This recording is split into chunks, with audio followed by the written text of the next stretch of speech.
Søren Kierkegaard lived in Denmark during the 1940s.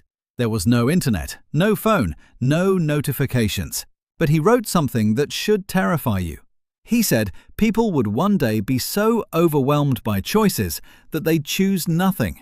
They'd jump from thing to thing, experience to experience, always stimulated, never satisfied. He called this the aesthetic stage, living only for sensation, never going deep, always skimming the surface. Sound familiar? Kierkegaard didn't call it doom scrolling, but he described it perfectly, 180 years before the algorithm existed. He said the real sickness wasn't sadness, it was distraction dressed as living. Friedrich Nietzsche said, "God is dead." People think that's an atheist statement, but it's not. What he meant was, the structure that gave human life meaning, purpose, moral direction was collapsing. And when it collapsed, something dangerous would fill the gap. He called it nihilism, the feeling that nothing matters, that there's no reason to do anything, that getting out of bed is optional.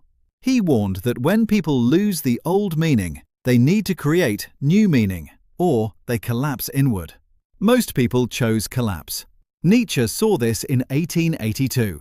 We're living it in real time. Jean Baudrillard had this idea called hyperreality. The simulation becomes more real than the real thing. He said humans would eventually prefer the copy over the original, the image over the actual experience, the representation over the truth. The experience isn't the point anymore.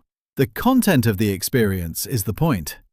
Baudrillard wrote about this in 1981, before smartphones, before social media, before influencers built entire careers out of performing a life rather than living one. He said we wouldn't even notice when reality ended and the performance began. Foucault wrote about a prison design called the panopticon. One guard tower in the center, all the cells visible from it. The prisoners never know when they're being watched, so they behave as if they're always being watched. They become their own guards. Foucault said the most powerful form of control isn't force, it's making people police themselves. No government needed, no authority needed, just the permanent possibility of being seen.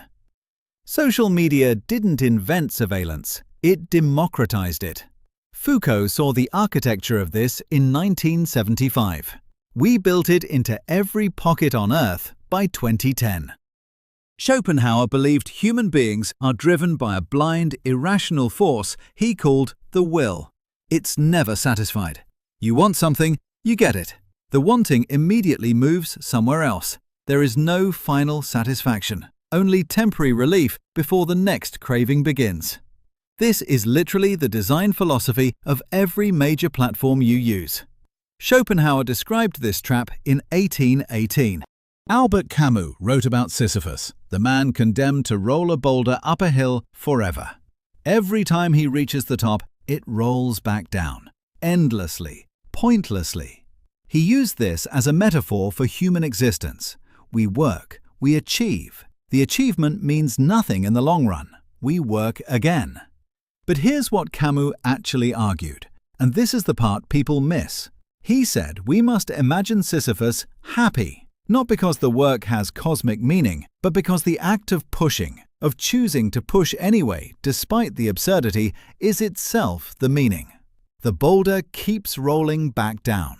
Camus knew it would. His answer was radical acceptance.